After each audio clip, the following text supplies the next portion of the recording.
सोच को आखिर में आंखें बंद करके आप अपनी सोच को मुर्तकज करें, इन चारों पांचों चीजों को साकत बिजी करके, तो उसकी तरफ आप अल्लाह रब्बुल इज्जत की जात को इमेजिन करें, और अल्लाह रब्बुल इज्जत की जात को फोकस करके आप जब वो उनकी जो अल्लाह की पावर्स हैं सारी, वो जब आपको मिलेंगी तो फिर आपके सारे जो भी आपकी विशेस हैं, आपके ड्रीम्स हैं, आपके टारगेट्स हैं, गोल्स हैं, वो फिर पूरे होंगे इंशाल्लाह, और आप कामयाब। और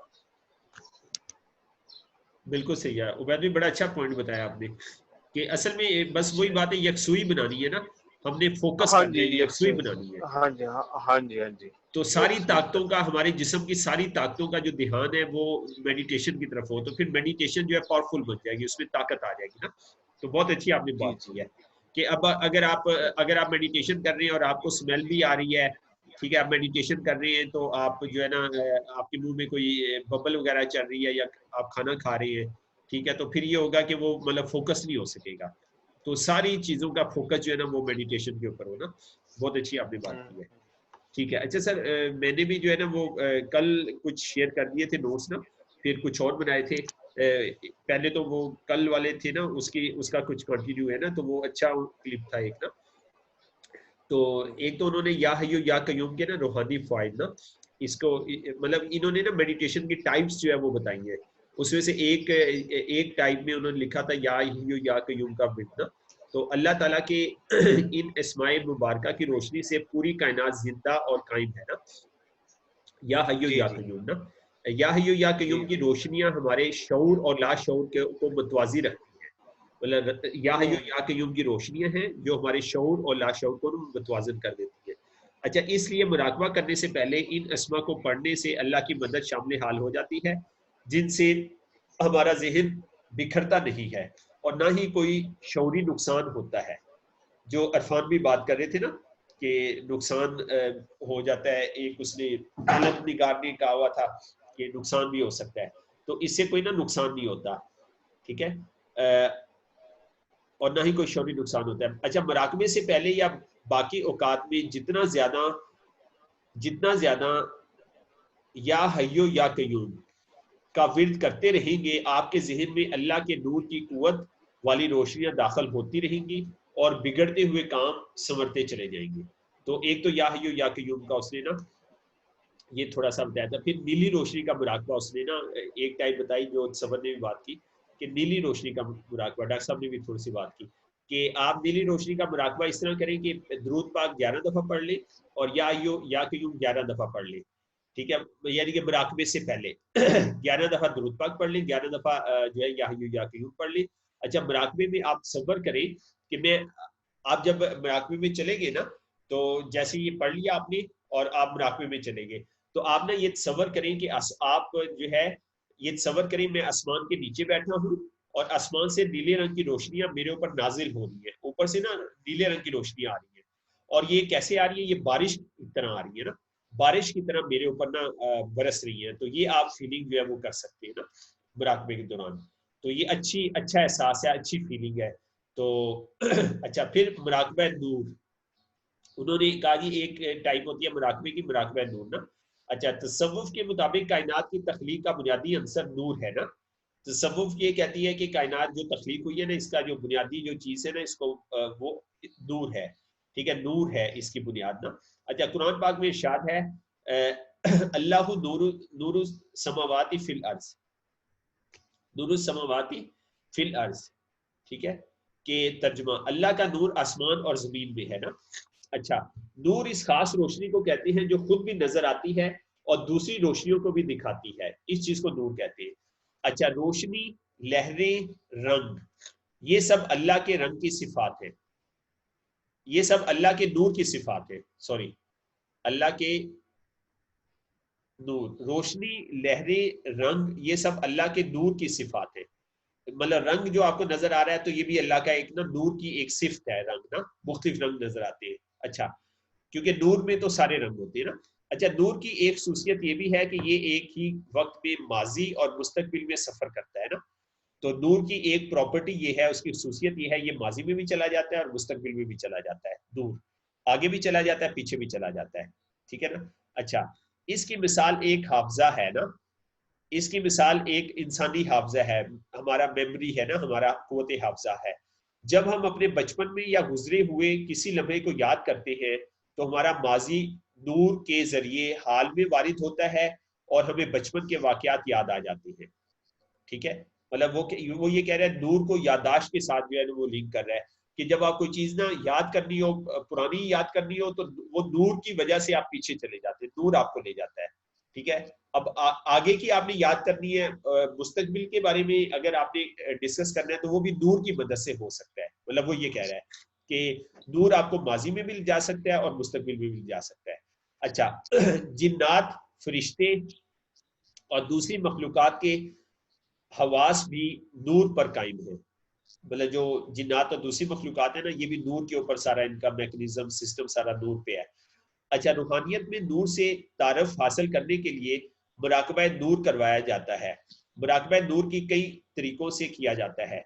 अच्छा, नंबर एक, तालिब इल्म सबर करता है कि सारी कायनात और इसकी मखलूकात नूर के वसीओ अरीज समुंदर में डूबी हुई है। जो भी बिगनर है ना, वो ये समझता है कि कायनात की सारी चीजें जो है ना नूर के अंदर डूबी हुई है ना, और वो खुद भी नूर के समुद्र में डूबा हुआ महसूस करता है। तो पहली स्टेज तो ये है ना कि आप नूर को महसूस करें और उसमें आप यूं करें कि मैं भी उसमें डूबा हूँ, कायनात की सारी चीजें नूर में डूबी हुई है। अच्छा, नंबर दो, अच्छा, अर्श के ऊपर से नूर का दायरा सारी दुनिया में बरस रहा है। दूसरा, आप दिमाग में ये वो ख्याल कर सकते हैं कि बहुत ऊपर आसमान की बुलंदियों से ना नूर का दायरा ना सारी दुनिया पर बरस रहा है ना, एक दायरा है नूर का और वो सारी दुनिया के ऊपर बरस रहा है। अच्छा, साहिब मुराकबा खुद पर भी नूर बरसता हुआ महसूस करता है। अल्लाह नूर है आसमान और जमीन का। इस नूर की मिसाल ताक की मानिंद है जिसमें चिराग रखा हुआ है और चिराग शीशे की कंदील में है। रूहानी तालिब इल्म इस आयत में दी गई मिसाल के मुताबिक तस्वुर करता है कि चिराग की नूरानी शुआओं से इसका पूरा जिस्म मुनव्वर हो रहा है, कि वो जो चिराग में से रोशनी निकल रही है ना, उससे उसका पूरा जिस्म जो है मुनव्वर हो रहा है, उस पूरे जिस्म में रोशनी हो रही है। तो ये तो उसका कंटिन्यू था जो पिछला कल पढ़ा था ना, तो ये यहाँ पे आके खत्म हो गया। फिर एक और मैंने क्लिप शुरू किया है, वो अभी मैं पूरा नहीं कर सका। तो उसमें वैसे बड़ी अच्छी बातें थी, लॉजिकल बातें थी। तो ये महल इंडिया का है कोई बंदा ना, तो उसने बड़ी अच्छी बात की कि जिस्म, दिमाग और रूह, मतलब तीन चीजें ना। तो जिस्म है, दिमाग है और रूह है ना, ठीक है। इसमें हमने ना यकसानियत लानी है, मतलब इन तीनों को ना हमने एक करना है। तो मेडिटेशन में हमारा ये टारगेट है कि हमारा जिस्म, दिमाग और रूह, ये अल्लाह ने हमें तीन अलग अलग चीजें दी हैं और इसमें यकसानियत आ जाए, इसमें फोकस आ जाए ना। तो सबसे बड़ा फन जो हमारे अंदर ही मौजूद है वो है जिस्म, दिमाग और रूह में यकसानियत पैदा करना। मतलब आप इंशाल्लाह नेटवर्क मार्केटिंग में बहुत सारे फन सीखेंगे, बहुत सारे फन सीख भी रहे हैं, प्रेजेंटेशन स्किल सीखती हैं और बहुत सारी स्किल हमने अब यहाँ पे बात नहीं करते। तो आपने एक और फन सीखना है, हमारे उसमें एक और फन का इजाफा हो गया है। वो ये है कि हमने जिस्म, हमारा जो जिस्म है और दिमाग है, ये दिमाग ऊपर है, जिस्म सारा, और रूह, इसको ना, इसके अंदर हमने ना मुताबिकत पैदा करनी है। मतलब इसके अंदर ना हमने कनेक्शन पैदा करना है, ठीक है ना। जो डॉक्टर साहब भी बात कर रहे थे और भी दोस्त बात कर रहे थे, टेंशन, एंजाइटी, डिप्रेशन, ठीक है, परेशान रहना, खुश ना रहना, ठीक है, उसकी वजह यही होती है कि जिस्म, दिमाग और रूह का आपस में कनेक्शन ठीक नहीं होता। इस वजह से जो है ना इंसान परेशान होता है। तो बहरहाल, अच्छा, इंसान का जिस्म, दिमाग और रूह क्या शानदार मैकेनिज्म है जिसे आप अनाज, खाना, पानी देते हैं और वो इसे गोश्त, हड्डियों और खून में बदल देता है, ठीक है। तो मतलब हम खाना देते हैं जिस्म को, दिमाग को और रूह को, और वो क्या करता है, सारे खाने को ना गोश्त में, हड्डियों में और खून में बदल देता है, उसका एक ही काम है। अच्छा, मेडिटेशन असल में आप अपने आप के साथ क्वालिटी टाइम गुजारने का नाम है। देखिए, जितने भी दुनिया में कामयाब आदमी गुजरे हैं, उन्होंने फतूहात की है, बड़े बड़े मार्के मारे हैं, तो वो ना अपने आप को टाइम देते थे। कामयाब लोग जो होते हैं ना, वो अपने आप को टाइम देते हैं। 24 घंटे गुजर जाते हैं, आपने अपने आप को टाइम नहीं दिया तो आप कामयाब आदमी नहीं है। आप बच्चों को टाइम दे रहे हैं, आप मोहल्ले वालों को टाइम दे रहे हैं, आप बिजनेस को टाइम दे रहे हैं, आप रूहानियत, आप कुरान पढ़ने को टाइम दे रहे हैं, लेकिन आपके पास अपने लिए टाइम नहीं है, तो ये इंसाफ नहीं है ना, तो ये अदल नहीं है। तो आपने अदल नहीं किया, ठीक है, तो आप अदल नहीं किया तो आपकी जिंदगी में जो है वो डेफिनेटली आगे खराबियां पैदा होंगी, ठीक है, आपकी जो जिंदगी का तवाज़न है ना वो खराब होगा। इसलिए आप ना जब मेडिटेशन करते हैं ना तो क्या करते हैं, आप अपने आप के साथ क्वालिटी टाइम गुजारते हैं, क्योंकि अब दो लोग होते हैं, एक आप होते हैं और दूसरे दूसरे भी आप होते हैं, ठीक है। हाँ, आप अपने साथ बातें करते हैं, तो दो लोग होते हैं मेडिटेशन में ना, ठीक है, आप और आप, ठीक है, तो हम दो हैं, ये हमें बात समझ आनी चाहिए ना, तो हम दो लोग हैं। इरफान भी आप कुछ कहना चाह रहे हैं? जी राना इरफान साहब आप कुछ कहना चाह रहे हैं? जी सर, जी जी जी। जी इरफान वो जी। ना मैं आपने जो फरमाया ना सर, आपके वो खुद से खुद कलामी करनी चाहिए। तो अक्सर अक्सर टीवी ड्रामों में और अक्सर मूवियों में देखा है ना, जो बड़े लोगों की मूवी या ड्रामे बने हुए ना तारीखी, उनमें जो रोल होता है ना, किसी का बड़े बंदे का रोल होता है, तो उसमें वो अक्सर खुद कलामी कर रहा होता है ना, अपने आप से बात कर रहा होता है। तो ये जो खुद कलामी है ना, आपने बात की है कि लाजमी मतलब जो खुद कलामी करने से, अपने आप को वक्त देने से फिर इंसान मतलब इंसाफ करता है अपने आप के साथ। तो ये देखा है ये आपने ना, अक्सर आपने भी देखा होगा और दोस्तों ने भी देखा होगा लाजमी ने। बिल्कुल ऐसी है। तो मेडिटेशन में आप ये करते हैं कि आप ना खुद कलामी करते हैं, अपने आप से ना आप बात करते हैं, ठीक है ना, तो मेडिटेशन में आप ये काम करते हैं, तो आप असल में अपने साथ ना क्वालिटी टाइम गुजारते हैं। कर दो ना वो शेड्यूल बना दो, वो मीटिंग का शेड्यूल बना दो, मेरा जैसे ही मीटिंग खत्म होगी सारी कॉल खत्म करते हैं, ये सबमिट है, आप रोक दो इसको, बस गेम खेल लिया आपने, काफी बस कर लिया। अच्छा, तो आप अपने साथ ना क्वालिटी टाइम गुजारने का नाम है मेडिटेशन, है ही अपने साथ क्वालिटी टाइम गुजारने का नाम है ना। अगर आप अपने आप के साथ म्यारी वक्त नहीं गुजार सकते तो जिंदगी में आप चाहे कोई भी एक्टिविटी कर लें, जो भी वक्त और मेहनत उस काम को दे रहे हों वो बेकार है। मतलब आप अपने आप को टाइम नहीं दे रहे और आप मेहनत कर रहे हैं, अपने रोजगार की तलाश कर रहे हैं और काम कर रहे हैं, ये बातें कर रहे हैं, आप सारा कुछ कर रहे हैं, तो लेकिन आप अपने आप को टाइम नहीं दे रहे, तो ये सब जो है वो बेकार है इनके मुताबिक। जब तक आप उस बुनियादी टूल को समझ नहीं रहे, तवज्जो नहीं दे रहे, जिससे आपकी सारी सरगर्मियां जुड़ी हुई हैं, तो आपकी सरगर्मियां कैसे म्यारी और पैदावारी हो सकती है? जब आप अपने आप को टाइम नहीं दे रहे तो आप जो भी एक्टिविटी कर रहे हैं तो वो पैदावारी नहीं होगी, उसमें ये होगा कि आप मेहनत ज्यादा करेंगे और रिजल्ट कम आएगा, क्योंकि आप अपने आप को टाइम नहीं दे रहे, ठीक है।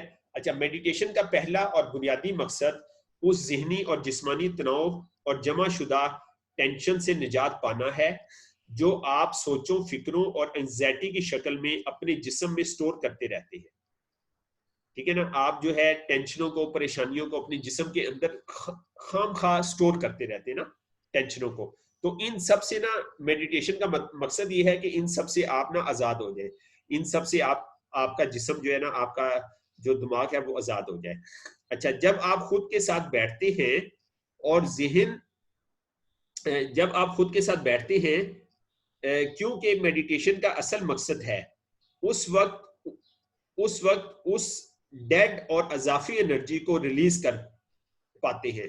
जब आप मेडिटेशन में बैठते हैं ना, वो जो एंजाइटी की वजह से, टेंशन की वजह से, झगड़े की वजह से, किसी की नफरत की वजह से, आप किसी से लड़ाई की वजह से पहले कभी हुई थी, ठीक है, आपके अंदर क्या होता है कि वो ना अजाफी एनर्जी जो है वो, डेड एनर्जी जो है वो पैदा हो जाती है आपके अंदर ना। उस वक्त उस डेड एनर्जी को, अजाफी एनर्जी को, वो जो डेड एनर्जी होती है उसको आप जिस्म से फिर निकालना शुरू कर देते हैं ना, जिस्म से, मतलब कहने कि आपने जो है वो खराब चीजें रखी होती हैं, सड़ी भूसी चीजें रखी होती हैं, किसी से नफरत, किसी से जो है हकारत, किसी से लड़ाई पुरानी, किसी से झगड़ा, ठीक है, तो उसको आप मेडिटेशन की मदद से क्या है कि उसको आप अपने ऊपर से निकालते जाते हैं, अपने अपने से दूर करते जाते हैं ना। तो ये भी गलत तसव्वुर है कि मेडिटेशन आलती पालती मारकर बैठ जाने का नाम है, कि इसका मतलब ये नहीं है कि आलती पालती बैठ के आप मेडिटेशन शुरू कर दें और आप अपने अंदर से नफरतों को नहीं खत्म करते, टेंशनों को, डिप्रेशन को, एंजाइटी को नहीं खत्म करते, खुश नहीं रह पाते आप। तो इसका मतलब ये है कि ये आलती पालती बस आप चौकड़ी मार के बैठ रहे हैं, इसका आपको कोई फायदा जो है वो नहीं हो रहा। तो बहरहाल तो ये थी मेरे नोट्स। तो एक और माशाल्लाह हारून भाई के साथ मैंने वो किया है, 8 स्टेप पूरे किए ना, तो हारून भाई ने भी वो देख लेते हैं इसमें ग्रुप में, तो उन्होंने बड़ी अच्छी पीपीटी शेयर की है। तो कल एक पीपीटी उनकी मैं देख रहा था, तो हमारा ना पूरे जिस्म में एनर्जी के लेवल है ना, पूरे जिस्म में एनर्जी के लेवल है, ठीक है। एक एनर्जी का लेवल जो है ना, एक आइकन बना हुआ है सर से थोड़ा सा ऊपर ना, ठीक है। फिर एक यहाँ पे बना हुआ है, फिर यहाँ पे एनर्जी का एक बॉल है ना, गर्दन के पास बॉल है, ठीक है। फिर गर्दन से मैदे के पास एक बॉल है, उससे नीचे थोड़ा सा, और उससे नीचे, और उससे नीचे, इस तरह से ना हमारे जो है ना वो डॉक्टर साहब कितने पॉइंट है? महज 7 पॉइंट है। 7 हमारे ना एनर्जी के ना वो पॉइंट है ना, 7 पॉइंट है इस तरह ना। तो इन सब पॉइंट्स को ना हमें जो है वो एक्टिवेट करना होता है। तो ये हमारे सारे पॉइंट ना बंद हैं, तो ये एक एक करके ना एक्टिवेट होंगे। तो इसलिए कहते हैं कि गर्दन को आप सीधी रखें।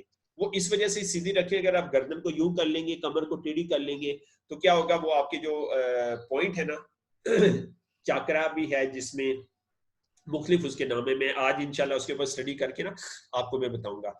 तो हमने उन सारे पॉइंट्स को ना एक्टिवेट कर देना है, ठीक है, नीचे से लेके ऊपर तक अपने सारे पॉइंट्स को ना हमने मेडिटेशन में ना एक्टिवेट कर देना है। तो जब ये एक्टिवेट हो जाएंगे ना, तो ये अपनी मतलब कायनात से फिर ये ना एनर्जी लेना शुरू कर देंगे, और कायनात के साथ इनका ना एक कनेक्शन जो है वो प्रॉपर पैदा हो जाएगा। तो ये थे कुछ मेरे नोट्स। तो उम्मीद है आपको अच्छे लगे होंगे, आपके भी नोट्स मुझे बहुत अच्छे लगे, और माशाल्लाह आपने अच्छे पॉइंट जो है वो बताए हैं, नए पॉइंट बताए हैं। जी सिस्टर नौरीन, आपने कुछ नोट्स तैयार किए? अगर नहीं भी तैयार किए तो फिर आज की शेयरिंग आप कर ले। जी सिस्टर नौरीन, आवाज आ रही है? जी इरफान भी, आप कुछ कहना चाह रहे हैं?